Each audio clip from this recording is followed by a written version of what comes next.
Hello, everyone. Welcome back to the show. I'm your host, Tim Walcott. I'm here with my co-host, Tyler Paterson, and we are here with a friend, Eric Bowman. Eric Bowman is a physiotherapist and a good friend of mine, and now a friend of Tyler's as well. He's been on the show before, twice, I think now. So is this your third Yep. time?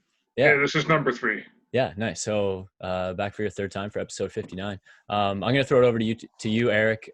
Just assume that I guess we have some new listeners since the last time they heard you. I forget when it was, but it was back a bit. So yeah, just go through a quick little bio of where you went to school, why you got into it, and then what you do now, and then we'll go into the topic at hand here.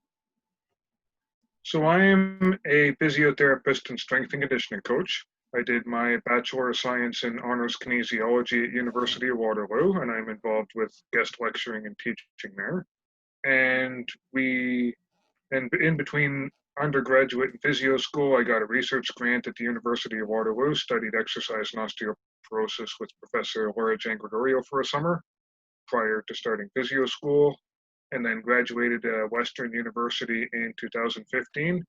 And I've worked with a few different subsets of populations, ranging from chronic pain to concussion to sport to geriatrics, and mainly with geriatrics, osteoarthritis and osteoporosis. I've had an interest in working with the elderly for quite a while, and it's been off and on a part of my career really since 2012 or 13 when I was still in school. And I've worked with joint replacement specifically off and on since my second to last physiotherapy school placement in 2015. And I did my bone fit certification with Osteoporosis Canada, and I did the GLAD osteoarthritis course, which are both very good courses if you're physiotherapist, exercise physiologist, kinesiologist, chiropractor who's into working with those populations. I did my strength coaching certification in 2018 through Canadian Powerlifting Union, and I would consider myself a quote-unquote semi-retired powerlifter. Right now with the pandemic, everything's kind of put on hold. Who knows what it's going to be like in the future. Fair enough. Well, Eric, I mean, you pretty much introed the topic at hand better than I could have already. So we'll just get right into the line of questioning. So like Eric was saying, he's really involved right now with knee replacements, dealing with people with osteoarthritis and osteoporosis. Now, if those words sound crazy scientific to you, Eric's going to break them down right now. So he's going to explain the difference between osteoporosis and osteoarthritis and kind of what they both are in both their respects. So Eric, I'll lend you the floor and you go for it. So break down both the words to make them to apply a more simple definition. So osteo refers to bone. Arthritis, arthro, the prefix refers to joint, and itis refers to inflammation. By contrast, osteoporosis, osteo means bone, porosis or porous means less thick, less dense. I'm trying to think of sorry, it's been years since I've had any kind of breakfast cereal. But when you get some of the forms of breakfast cereal that have holes in the individual pieces, that's kind of what I think of when I think of osteoporosis. There's a decrease in the amount of bone and the thickness of the bone that predisposes people to having fractures. By contrast, osteoarthritis is more bone and joint disease and inflammation. The original theory with osteoarthritis was that it was more cartilage loss that was creating pain and dysfunction, but it became more gray in the research as some research has shown that is the case, that the amount of cartilage loss does correlate with symptoms, whereas some research has shown it's not the case. That's an interesting one too, right? Because both of you guys know a lot more about this than I do, but like isn't that a common myth that people have, is that it's always about cartilage, at least with the Gen Pop? I feel like I've had people comment that very often with me, and I'm like, I don't think that's the case necessarily, especially when they're self-diagnosing. It's the common belief that you have arthritis, is wear and tear, is bone on bone, you need a knee replacement, so on and so forth. But a lot of research has really questioned that, and a large number of people who are pain-free have osteoarthritis. I basically say the vast majority of people, I don't remember the specific statistics, but the vast majority of people over 50, pain-free or not, will have some degree of arthritis on an x-ray. Yeah. Well, it's funny with that, Eric. A lot of people will get, they have a knee tweak and they're 55. They finally have knee pain. They stepped in a pothole or whatever it is, and they finally have knee pain, and they go, oh, geez. And the doctor goes, cool, we'll give you an x-ray, ultrasound, some sort of imaging to find some sort of damage. And lo and behold, it does, because the older you get, the more degeneration / damage you'll have on an x-ray, ultrasound, whatever anyways. So then they kind of reduce it down to be like, oh, it must be from that. So it makes sense why people have the thought that I have to have some sort of, the reason why I have pain is this damage I have in this ultrasound or this x-ray. Now, to tell someone like, don't worry about it, you can have damage and degeneration, they're going to go, I don't get it, and I'm still in pain. What do I do? So obviously with osteoarthritis, like you said before, osteo meaning bone, arthritis meaning joint inflammation. If you have active joint inflammation, so an increased amount of fluid / blood to an area, you're going to have perceived pain. It's almost, I don't want to say it's impossible, but it's theoretically almost impossible to not have pain with inflammation. So if someone has active osteoarthritis, why would they have that, Eric? And what should they do when they have active osteoarthritis? So kind of backing up a bit, people with active osteoarthritis. Often I explain it to people as a combination of a few different things. It can be, again, cartilage loss and changes in the joint structure. Again, inflammation can be a big part of it. It's actually interesting. There's some recent research showing how increased body weight can be linked to thumb arthritis. We think of it with hip and knee arthritis, and it makes sense because those are weight-bearing joints, but the thumb's not a weight-bearing joint. And right. it poses the idea and the theory that inflammation from being overweight may actually be a bigger contributor to arthritis than actual joint stress. Right. And then the other main component is central sensitization, which is a big fancy term, which means that the nervous system itself is really wound up and hypersensitive, and as such, it produces pain more easily and more intensely. Yeah, for sure. And that's, there was so much there, Eric, that what question do I want to ask of that? I used to like it, 5 or 10 years ago when I could just say, oh, it's just wear and tear. It was a much simpler explanation. Yeah.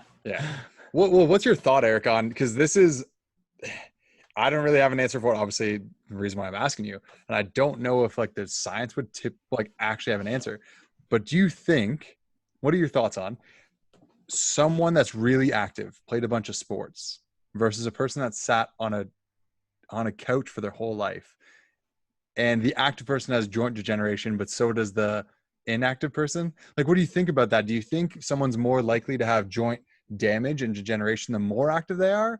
Or do you think it's less, or what are your thoughts on that? Well, there was an interesting study that came out, or an interesting review that came out, I think it was 2017 in JOSPT, that said that recreational runners have less knee arthritis than sedentary people, but competitive runners actually have a higher rate of knee osteoarthritis than sedentary people. So right. you get these two ends of the spectrum. You get the people that are overweight, sedentary, inactive, which can be a big problem in and of itself. Being overweight, being deconditioned, having less quad strength, those are all big risk factors for arthritis. But then on the other end, you have the competitive athletes who are really pushing the envelope of what their body's capable of. Yeah, for sure. Which makes sense, because I think they're the outliers, definitely. They're such a small, they would skew any information that you'd really have, because they're so pretty intense on their bodies, they're, but they are in peak physical condition, so it's worth mentioning. But I think for the general population, of course, you shouldn't take their bodies into account, I suppose, in a way. Athletes are genetic freaks. Top level athletes are genetic freaks and mutants in their own way. You can't compare some of the top level powerlifters like an Ed Cohn or a Dave Tate who had to get joint replacement surgery. You can't compare that to your average Joe in the gym. Yeah, no, it's definitely true. Do you think there's anything? Well, I guess in the next line of questioning here would be, how do you increase or decrease your risk of getting? Well, we'll stick for osteoarthritis right now. What do you think increases osteoarthritis, and what do you think would decrease it? just give us like even like spark notes that people can digest easily. Well, I try to divide it into what can you do something about and what can't you do something about. You can't do anything about age. You can't do anything about family history. So those True. are off the table. Right. One of the big things is maintaining a healthy body weight. And in terms of treatment, there's a research study that was done, and I had lost it and haven't been able to track it down, where they had people with knee osteoarthritis on a weight loss trial. The people that lost 5% of their body weight on average, their symptoms went down by 30%. People who have lost 10% of their body weight, their symptoms went down by half. Now that's quite a bit larger than other studies I've seen, but it still really shows the magnitude of weight loss on arthritis. Another big variable is, for knee arthritis mainly, is quadricep strength. Having low quadricep strength can be linked with knee osteoarthritis. Sure. Another thing that we can get a lot with the WSAB cases we see is post-traumatic osteoarthritis can result from something like an ACL tear or meniscus tear, which can change the alignment of the joint and the strain on it. Yeah. Those So ones. I was just gonna say that's kind of a no-brainer there, Eric. Like, of course, some sort of damage is going to equal osteoarthritis. If it's a tear of a ligament, that's going to cause significant swelling in the joint. So that one's just a no-brainer. But some of these people that just get this like slow creep up of knee pain, and it's just been gradual for the past like few years, and it doesn't really affect them, but they're like, they're the people that are like, I got a bad knee. And those are the people that you clearly work with all the time, Eric, like that kind of chronic pain syndrome, that central sensitization. So in regards to them, like, how would you treat someone like that? Like that just has that slow, gradual creep up, like. Well, again, my answer is always, it depends. I kind of have my own list in my head of, okay, what are the things I want to go through? I still look at movement and biomechanics and kinetic chain function. If they're the type of people that when they squat, their knees always cave inward, or they always push their knees forward and don't hip hinge at all, that's one thing I'm going to work on. If there's deficiencies in ankle flexibility or that, I'm going to work on those. I also look at workload and activity volumes. Are they sitting on their butt the whole time, or are they doing too much too soon? If they're able to tolerate a certain volume of activity without pain, I tell people that's a really good thing, because we can dial it back to a manageable level and slowly build up from there. Usually I use the rule of about 5 to 10% per week for most people is a pretty good range of activity. Again, body weight's a big thing. I don't have so much of an issue discussing body weight with clients. It's something that some people find rather uncomfortable. I just am very upfront. I think most clients understand that their body weight is probably a barrier anyway. I just mention it. If they're interested, they want to learn more about it, we can discuss further options. If not, I'm not going to beat them over the head with it. That's just not very professional or very supportive on my end. No, it's very true. I mean, it's a hard topic, but again, you're a healthcare professional. This is strictly professional. This is like, I've looked through all the research. Look, this is going to play a factor. You can just kind of tell them that. And with that, they can do what they will, because obviously, unless I don't know this, Eric, about you, but you're not a nutritionist. You're not really thinking about their diet, but it does come into play when you talk about pain. So it is in your professional realm to be able to let them know about that stuff. But so I just, not to reduce down what you're saying here, but I just want to like dumb this down for everybody to understand. Your body weight is going to play a huge factor, clearly, on your osteoarthritis, on your prevalence of pain and potentially your knee and hips. So keeping a healthy body weight is amazing. And ways that people keep a healthy body weight is usually through exercise, which also helps. But that also begs the question of like, there's also too much exercise. So there is that like beautiful little sweet spot. And like you're saying, Eric, and you put it beautifully, it's such an easy rule of thumb, 5 to 10% each week. So if you want to start running, for example, start with 500 meters one day, see how you feel the next day, and then maybe go up, a few hundred meters, or maybe up to that kilometer. And then you work yourself up gradually until you get to a point where maybe you run 5 kilometers without pain. And it's fantastic. So keeping a healthy body weight, keeping yourself moving, but honestly not moving too much, which that one's a little tricky, because where is that line? But you can kind of listen to your body. If you're kind of smoked for a few days after something, you clearly did too much. And people have different responses. There are some people I've worked with osteoarthritis or with joint replacements, where they do 5 minutes on the bike, maybe stiff and sore at the start, but then 5 minutes into it, they're feeling a lot better. They're warmed up. They're ready to go. There are other people where I find where their pain will continue to increase. And for those, I have to work. I can't do as much conventional rehab exercise. I have to treat them with short intervals of exercise, maybe doing 2 or 3 reps or 4 or 5 reps a few times a day of what they're doing to maintain the mobility and build the mobility without flaring their symptoms up too much. Definitely. Yeah. I'm also absolutely. a fan of, for people with osteoarthritis, I'm also a big fan of low impact exercise. Like, I know it's tricky to discuss now because, you know, everything was closed or is just starting to reopen right now during the pandemic, but you know, stuff like the pool, stuff like a stationary bike. I like recumbent bikes because they're easier for people to get on and off of who may have mobility limitations. Yeah. You know, stuff like if you have fairly decent mobility stuff, I learned this from Jim Wendler, you know, instead of pushing a prower or pushing a sled, even just walking with the sled in a similar motion or doing a sled drag, those are other good low impact options. And I think in terms of other risk factors for osteoarthritis, decreased strength. So I'm a big fan of just doing traditional hip and knee strengthening exercises. It doesn't need to be super complicated. You know, usually for most people, some kind of bridge or hip extension, you know, some kind of standing hip abduction or clamshell exercise, you know, straight leg raise, quads over roll, some kind of mini squats or sit to stand within a tolerable range of motion. It doesn't have to be super complicated. Now, you do get some people, maybe 2.5 to 5%, maybe a bit more, that I see that are really super high functioning, where you can actually do more almost an athletic style of training with them. Nice. But I think I was thinking about this before the podcast. I think probably 85 to 90%, maybe a bit more people of those people would probably be pretty good with a fairly generic program.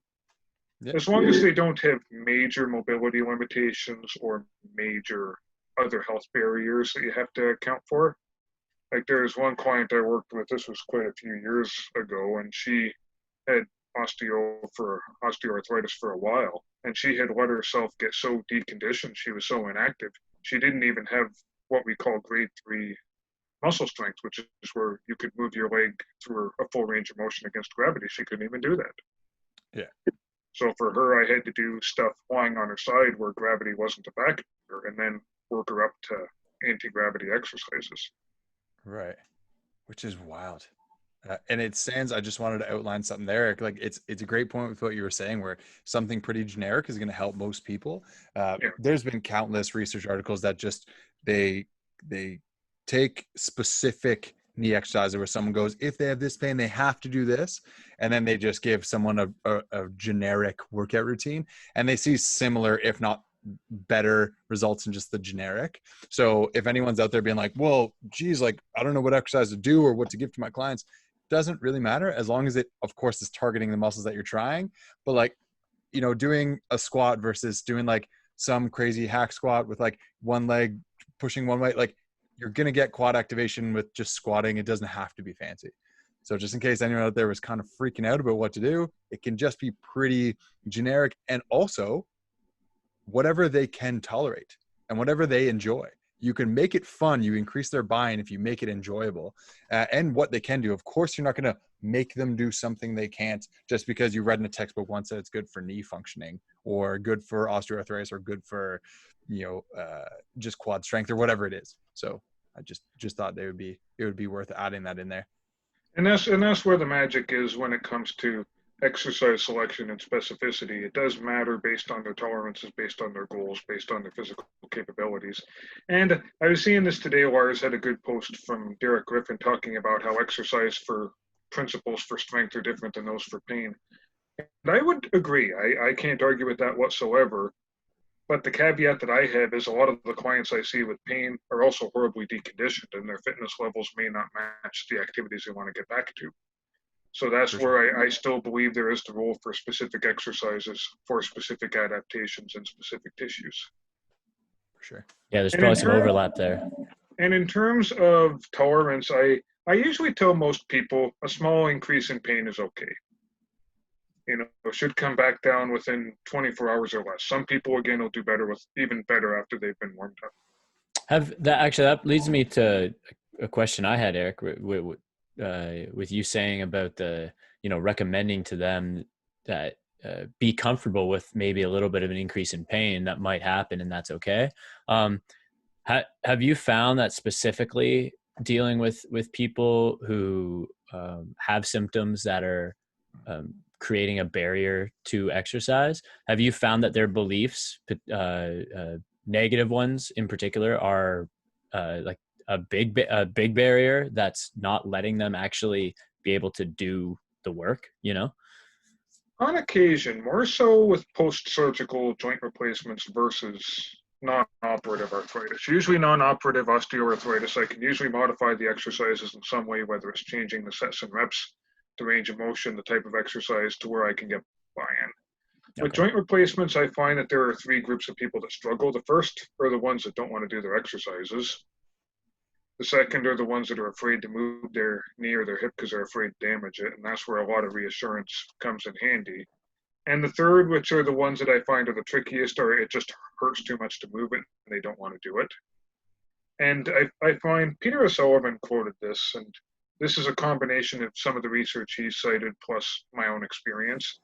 80 to 95% of joint replacements do fine, but I find the small percent that struggle really struggle. Yep. You know, and I think with those you have to just really educate them and reassure them. I also will say, and this is just me, and this is, you know, my darker side showing through, I do say, if I measure your range of motion 2 appointments in a row and it's the same and there's no other explanation, then I will start to work to passively bend it more to get it moving. You know, sometimes that is a bit of a scare tactic that I've found to be useful. That's the dark side of Eric Bowman. There's Modalities. only been, you know, I think the amount of people I've had to aggressively consistently do aggressive range of motion stretching on myself, I can count it on my one hand, but I'm not above doing it if I have to. It just should be a last resort. I think you have to try different methods for range of motion, different methods for strength, and it's still a lot of reassurance, and it's still not getting there before you have to aggressively crank on people. Right. Definitely. Well, I just wanted to say, so I feel like we're leaving people with osteoporosis in the dust there. So I wanted to just cycle back a little bit, although they're pretty similar to a certain extent. Whereas osteoporosis, obviously, like you were saying, Eric, is your bones get a little bit more porous, but it all kind of you still react the same when someone has osteoporosis versus osteoarthritis. So keeping a healthy body weight, keeping active will actually decrease your likelihood of losing that bone mass and could actually increase your bone mass. But again, it'll depend on their comfortability, their current pain levels, what they're ready to do. So I'll ask you, Eric, but my personal experience is that there's really not that much of a difference between the two. If someone came in, like, I would treat them relatively the same. What are your thoughts on that, Eric? Would you treat them any different? It's interesting. I'm going to back up a bit with respect to body weight. Actually, people with overweight people actually have higher bone density, which is interesting. It's actually, It seems to be the one condition where having a higher body weight can actually be a good thing. Sure. Big risk factors for osteoporosis: age, prolonged use of prednisone, which is a non-steroidal anti-inflammatory drug. That's a big example. Certain conditions like rheumatoid arthritis, you know, that's another big risk factor. Prolonged inactivity and not doing a lot of weight-bearing activity. There's actually research that competitive cyclists and swimmers have higher rates of osteoporosis because they're not doing a lot of weight bearing and they're not doing a lot of weights. Sure. Those are by their nature non-weight bearing activities. Better for osteoarthritis, where you want to take some of the load off the joint potentially, but not as good for osteoporosis. Yeah. In terms of what I do, it depends on two main factors. Other than the stuff I listed for osteoarthritis, for osteoporosis specifically, depends on two main factors. I joke around, osteoporosis is the one condition that I treat from a musculoskeletal perspective. I want the imaging reports for every single patient. I specifically ask if our customer service representatives, if they're booking a patient on the phone, I specifically get them to ask the patient to bring in their bone density results, scan results. Nice. Yeah. Because that determines how aggressive you can or can't go with them. If there's someone with a very lower bone density, potentially a previous fracture, I may just start and stick to body weight stuff and just progress the difficulty of that. I may not add external load. If it's the second variable I look at is what's their previous experience with flexion-based exercise and what are their goals. If you're someone who's done a lot of yoga, a lot more flexion-based exercises, you can probably tolerate that more in a decent amount. By contrast, if you're someone who's never done those activities, I stick more to the Stu McGill, spine sparing, spine hygiene approach. Yeah. So that's kind of begin getting into the nuances of osteoporosis. When I was doing research on osteoporosis, which was 2013, they were like no spine flexion. Where now they've said, okay, if you're low to moderate fracture risk or if you've done these activities before, you're probably fine to do these in some lower volume. I'm not necessarily going to have people do round back deadlifts or Jefferson curls, but if they want to do some stuff like some cat camels, some prayer stretches, some different yoga poses, I'm fine with that in low volumes. Nice. Well, Eric, I feel like I should get my license revoked or something because you just completely talked about why osteoporosis is different than osteoarthritis. At the sake of trying to defend myself for something that I didn't actually mean it in that way, but it is treating someone trying to treat their pain and make sure they're comfortable in the exercise that they're doing, and a slow gradual buildup if they can have it. But yeah, definitely getting a bone density test. I'm a lot more sparing with someone that has osteoporosis because it's hard to know how porous their bones actually are and how high likelihood of a fracture they are. Yeah, like you're saying, I'm not getting people heavy deadlift if they have osteoporosis. I'm more inclined to get someone that has osteoarthritis to do some potentially heavy deadlifts. But yeah, so you kind of talked me out of it. Thank you, Eric. Appreciate it. From my understanding too, I know, Eric, you have obviously not a professional education in nutrition, but you have a deep interest in it and understanding. So my understanding in regards to how nutrition plays a role in the differences in both is obviously you went over the risk factor that obesity and heavy body weight can play on osteoarthritis, but then osteoporosis on the flip side is can be, I don't know how often, but I know that it can definitely be a result of people who are chronically deficient in nutrients of all kinds, just chronically depleted.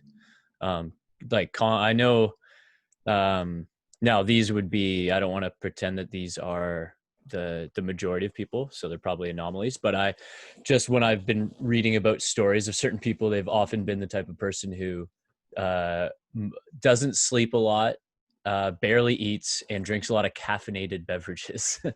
And commonly they find that their bone density is usually not great and can deteriorate into osteoporosis.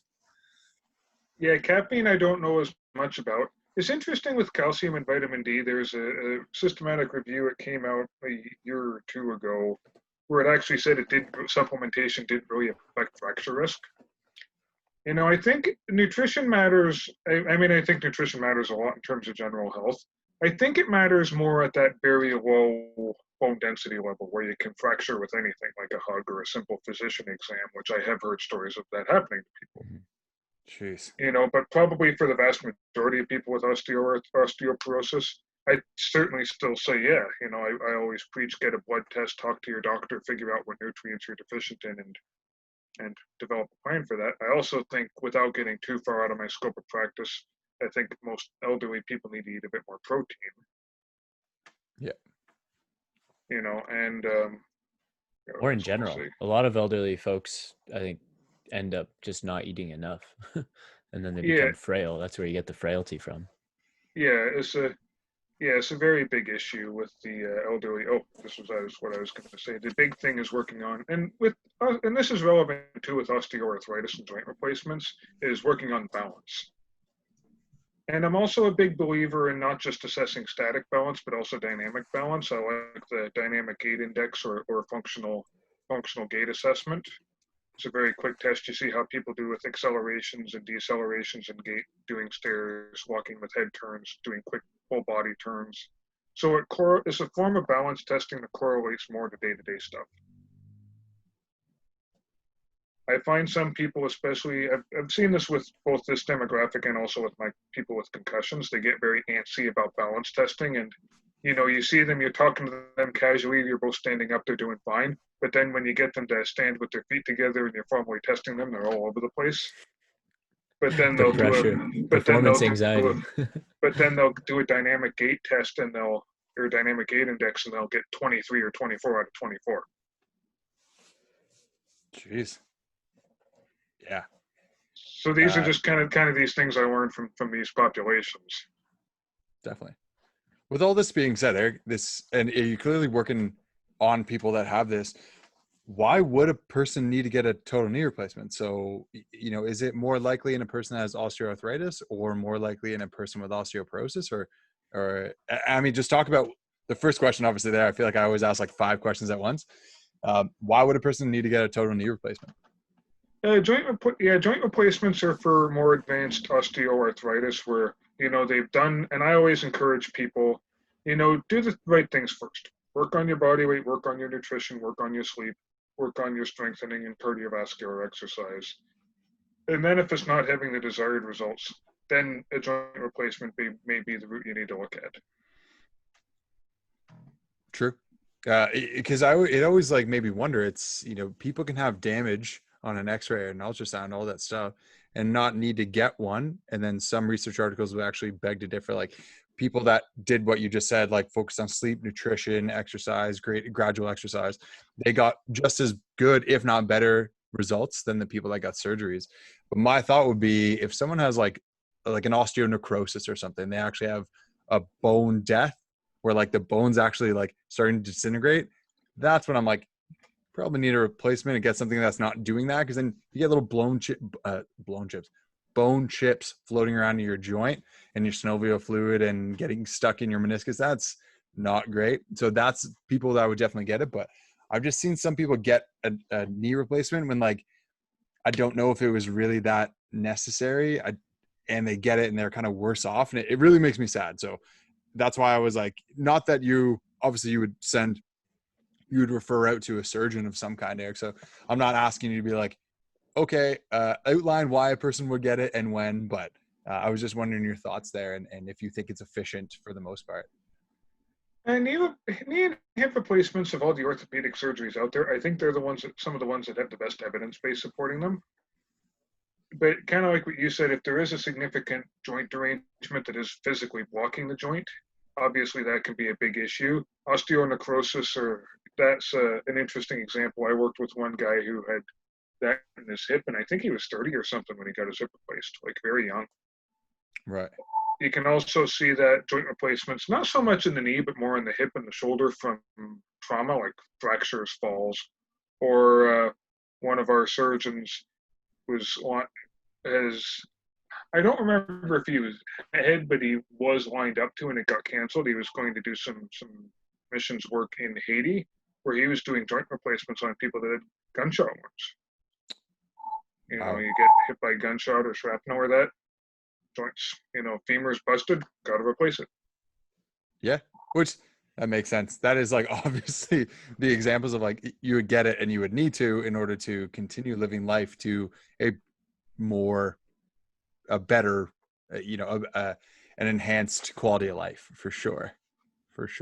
And people who I get concerned about with hip and knee replacements, again, kind of similar stuff, deconditioning, obesity, and also like high fear avoidance beliefs. They may not do as good after the surgery. They're in a lot of pain. They have a lot of swelling going on. I tell people that first few days to the first week sucks.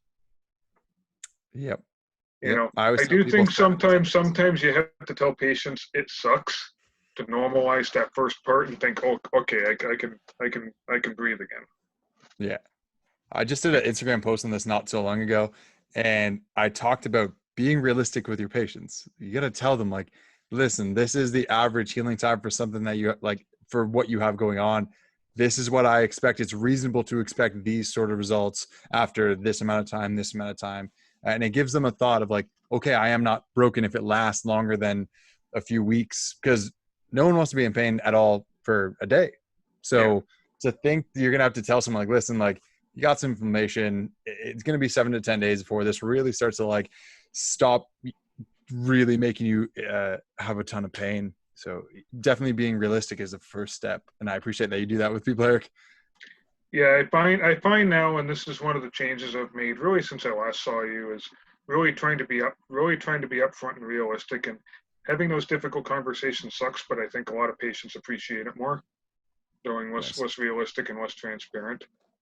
And with hip and knee replacements, it's changed a lot. When I was in school from 2013 to 2015, we were talking about this before the podcast started.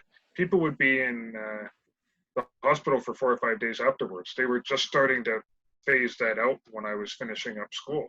And even before the pandemic, they tried to have people out within a day or two. And now with the pandemic, they're trying to get people out as fast as possible. Yep. So as it's different. It's different. And it took me a bit of transition time in this job where back in 2015, doing home care, doing physio school in London and doing a placement at University Hospital, I was used to seeing people 2, 3, 4, 5 weeks out from knee surgery. Now I'm seeing people within 4 or 5 days. So it's just a completely different can of worms. Definitely. Yeah. It's funny. I have so many questions, Eric, but they're sort of too specific for you to be able to give an answer. It'll probably be, it depends, because that's most answers that, you know, the three of us should give on any sort of health. Because, you know, I want to ask like, oh, if someone comes in, like, what do you do to start?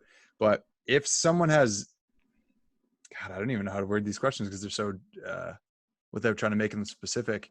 I just want to give someone like, if you have knee pain or have been told you have osteoarthritis, what should you start? How can you help yourself? What is your advice to someone that has osteoarthritis, osteoporosis, like diagnosed, or someone that just has like knee pain in general?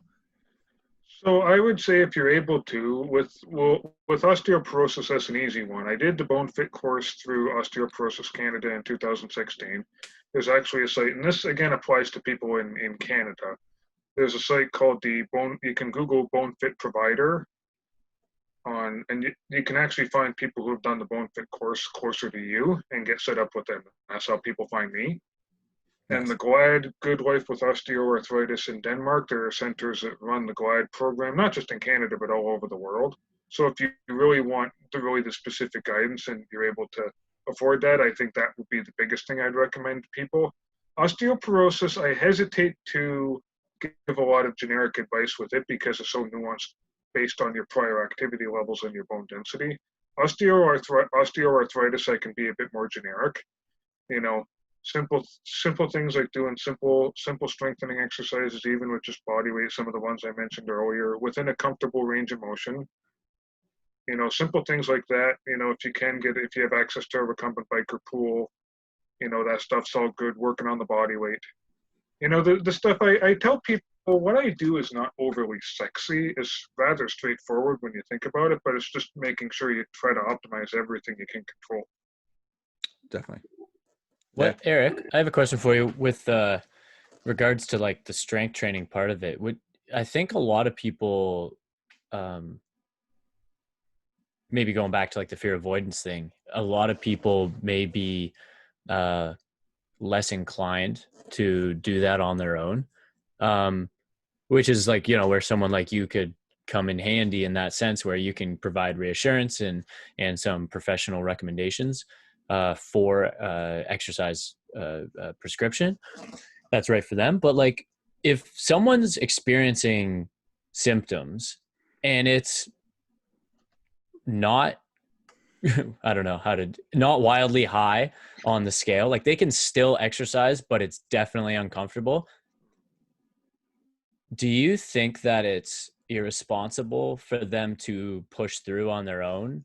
Now, I know that this, again, it goes back to like the paradox that Ty had, where it's like, well, it depends. But, you know, because there's a level of, you know, that maybe self-efficacy that you would like to see in certain people, but how much is independence is too much, and how much is, you know, when they're trying to take their own health into their hands beyond a point where they just don't understand what they're doing and it makes matters worse. Is that something to worry about, especially for someone who has, you know, mild to medium symptoms?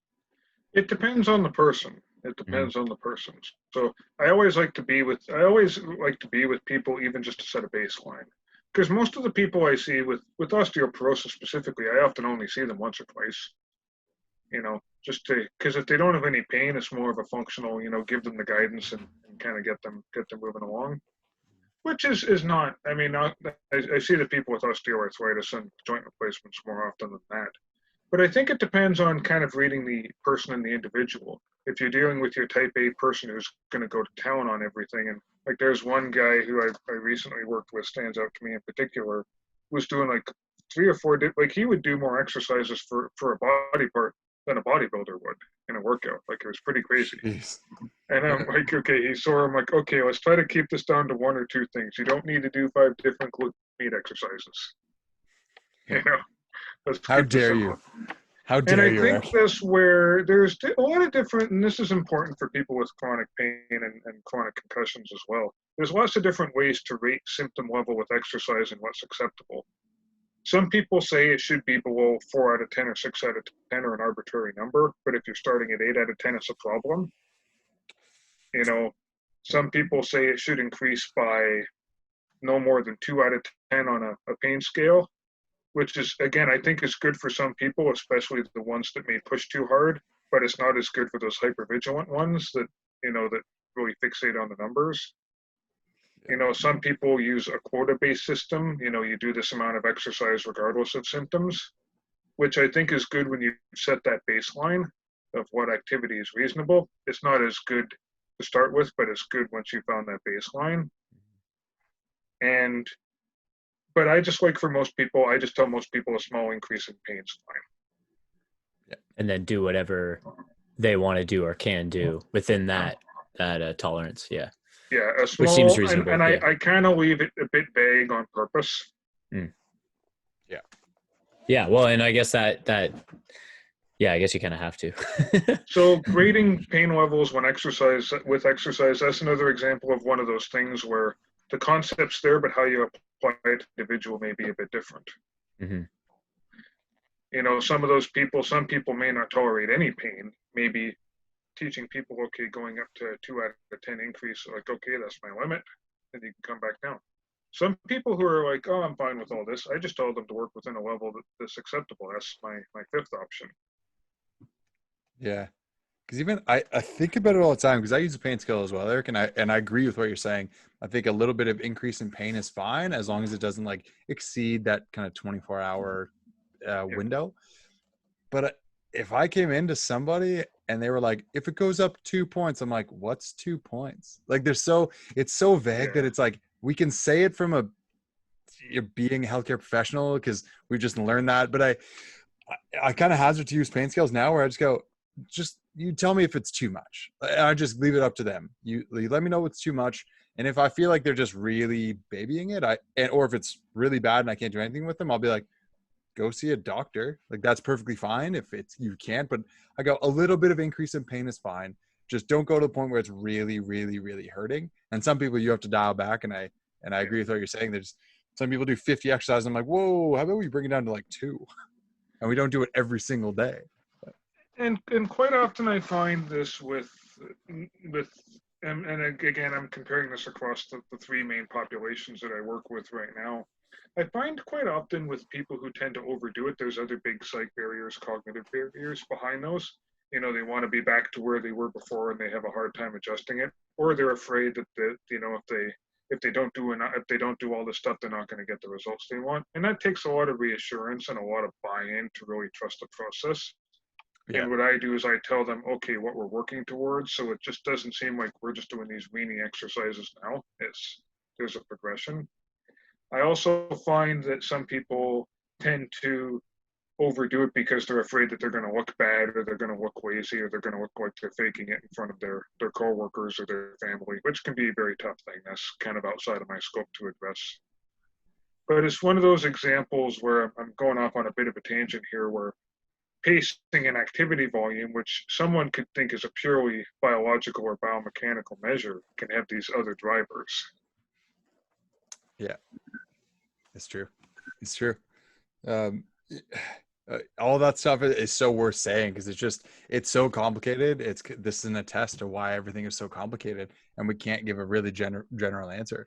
But if I can hazard to take a guess, or hazard to try and simplify it, it's, if you have pain, natural way of life, let's take a deep breath, let's try to figure it out. Of course, if you can't figure it out on your own, and none of the advice that we have given right now through this podcast, obviously go see somebody like Eric or like myself, or go to your doctor, whoever you feel like you need to. But it comes back to everything we always talk about, health in general and pain. And it comes down to remaining active. That's pretty much like, it's such a reductionist way of thinking about it, but it truly is like the best thing you can do is remaining active in some sort of respect. Try to find a level that's comfortable for you. Doesn't really increase your pain. Hopefully makes it better. If it doesn't make your pain better, it doesn't make your function better. Awesome. Because that's also another thing to think about. If your function is at 90%, but your pain's still the same as when it was when your function was 10%, that's a huge win to me. So again, it can be pretty complicated. So I just highly recommend going to see someone like Eric. But yeah, stay active. You can still live your life. A little bit of pain is okay. A little increase in pain is okay. And I don't know. Drink more alcohol? I'm just kidding. Don't do that. But just There's actually, this is kind of bringing me back a few years. In 2012, they had us do basically it was almost like a formal scientific review, and it was actually on alcohol and bone density. Awesome. The research conflicted. There was some research saying that there was a dose response relationship between alcohol and decreased bone density, whereas some said a drink or two a week can actually be productive. Now, as a big disclaimer, this was in 2012. I have not touched the research since then. Right. I just missed out on getting my nutrition minor by like a course or two. I even thought of seeing if I could just go do a course or two just to say that I got it. Yeah. Nice. As you should. Well, Eric, I mean, with all this being said, I know Tim and I's questions are a little bit sporadic just because we just want to ask a million, but it's really hard to dial it in. Is there anything else you wanted to talk about that you feel like you didn't go over?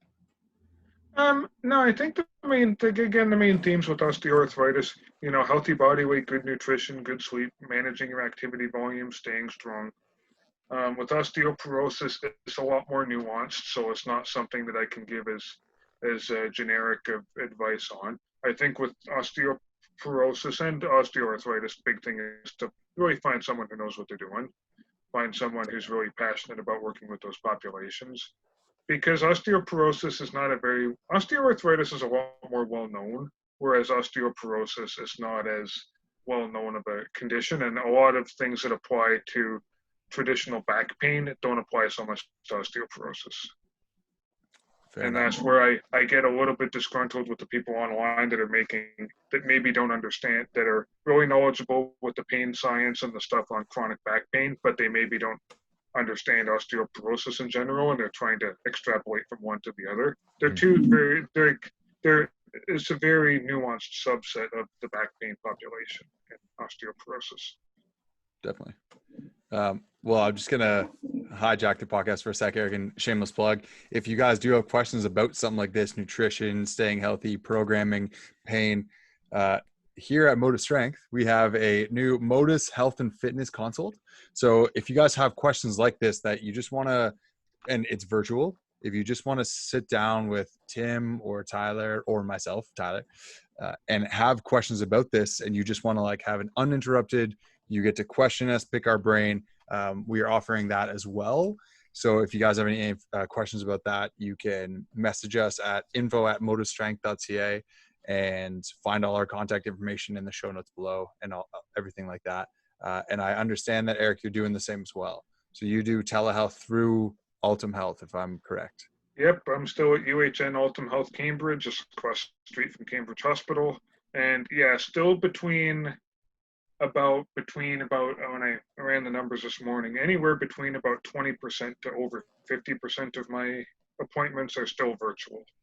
So nice. We do in person, we can also do virtual. Hell yeah. Nice, beautiful. Man. Do you do them virtual from the clinic? No, well, a combination. Some in the Okay. clinic, some from my own home. Oh, nice. Okay. Nice. Cool. So last question, Eric. And again, this doesn't have to be about osteoarthritis. It can be as general as you want it. And I ask it every podcast now. If there was one thing you'd want every person on this planet to know, what would it be? That's a very good question. It's a I tricky think one always. with respect to health and fitness, some of the recurring themes about these podcasts, the 3 podcasts I've been on, managing your activity levels, not doing too much or too little, maintaining a healthy body weight, keeping yourself physically fit, all those simple things, they're not sexy, but those are the evidence-based interventions. My friend and classmate Nick Hanna said, those are like your bench players your starting 5, if we're using the analogy of a basketball team. Whereas things like modalities, manual therapy, supplements, those are like your bench players. You're not getting 30 points a night off an ultrasound. Exactly. I like that you took the opportunity. I like that you took the opportunity to drive home your points. Eric, I know Tim and I appreciate it because that's our motto as well. It's fantastic. And shout out to @Hannah Moves on Instagram is who you were just referencing, right? Yep.